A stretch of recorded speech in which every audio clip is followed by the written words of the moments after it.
Namaste. My name is bhAwuk. I'm a professor of management and culture and community psychology at the University of Hawaii at Manoa in Honolulu. You have heard from the previous presenters how we can manage in indigenous and embodied ways in the post COVID world. I would like to share with you a construct from India which can further enrich our repertoire of indigenous constructs.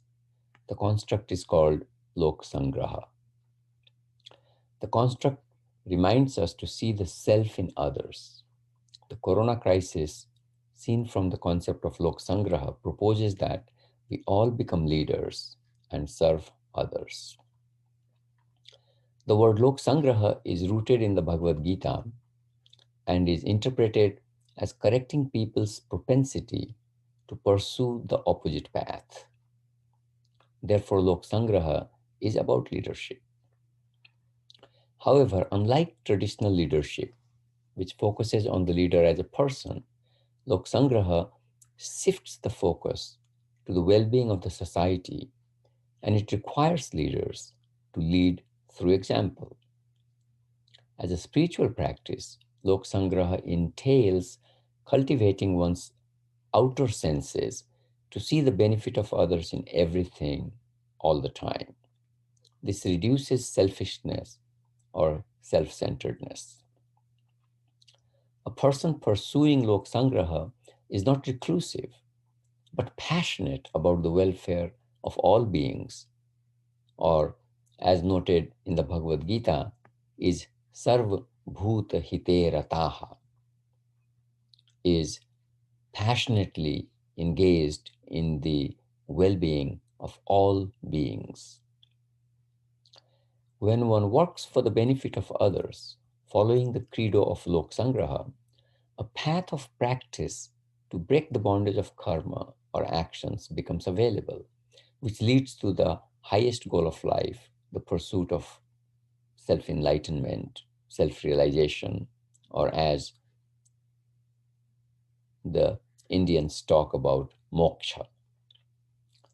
The material way of life in which we constantly chase the fruits of our ventures is inherently pitiable as it distracts from the higher goals of life.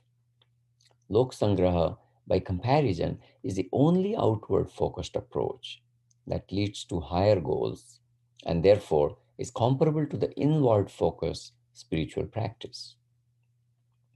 Thus, though Buddhi Yoga refers to inner directed Buddhi, it applies equally to the practice of lokasaMgraha.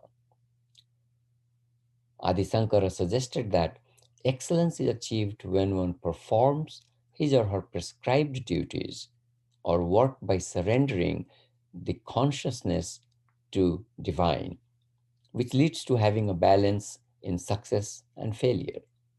The same excellence is achieved when all actions performed are for lokasaMgraha or the common good. The philosophy of karma is often viewed as the doctrine of nishkam karma, or doing action without getting attached to the outcomes, which can be stated in the following four statements. First, work is to be done and never to be avoided. Second, work is to be done without seeking its outcomes. Third, work is to be done without paying attention to success or failure. And finally, when work is performed with a balanced mind, one achieves excellence in his or her performance. Work does not cause bondage to life and death cycle, and one achieves the purpose of life, union with Brahma or enlightenment. These four fundamentals are equally applicable to lokasaMgraha. Nishkam karma and lokasaMgraha provide a theory of leadership that integrates spirituality and material living. Therefore, lokasaMgraha offers a novel space to study leadership where a noble person or leader is not only focused on the common good, but is passionate about bringing people together for what is best for all people, other elements, and contexts. It offers practitioners an opportunity to transform their daily actions into a spiritual practice. Work itself becomes a spiritual practice. It offers researchers to integrate the material and the spiritual, which often presented as exclusive domains in leadership literature. In India, leadership is theoretically about focusing on serving others, and in so doing, a leader expands his or her individual self to encompass others, creating a larger collective self. Leaders and subordinates sacrifice for each other unconditionally, and such interactions transform the leader, the subordinates, and the organization. The spirit of lokasaMgraha diminishes the self other dichotomy, allowing both the leader and the subordinates to realize limitless transformation. Success, achievement, and possession for the individual are replaced by those for the group. In the times of paralyzing crisis, great leaders call out to people to serve others. For being a leader means dedicating one's life to the service of all, or being sarvabhuta hiterataha.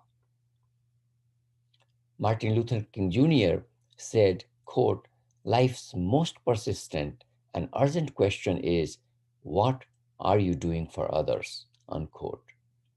We often miss out that for the African American population in the United States of America, life was a living hell, a time of great daily existential crisis when King was starting a satyagraha, or a nonviolent social revolution following in Gandhi's footsteps. In that context, he was challenging everybody to serve others. Coronavirus is presenting the greatest crisis in decades, and we do need to ask ourselves what we are doing for others. lokasaMgraha proposes that we all become leaders and serve others, for leadership is to guide each other in our spiritual journeys as we live in this world and interact with each other. In this time of extreme crisis, we need to do our best to guide ourselves, for example, to maintain social distance, to take the vaccination, and serve others with all our spiritual and material resources, not to lose out, not to lose our own soul, as the wise apostle Mark said, "For what shall it profit a person if he or she shall gain the whole world and lose his or her own soul?" lokasaMgraha constantly reminds us to see the self in others and inspires us to rise above our material awareness. For what if we are spiritual beings having a material experience? I hope you find this new concept of lokasaMgraha from India useful in thinking about leadership and spirituality and practicing it in daily life in the service of others. I will stop here. Thank you very much.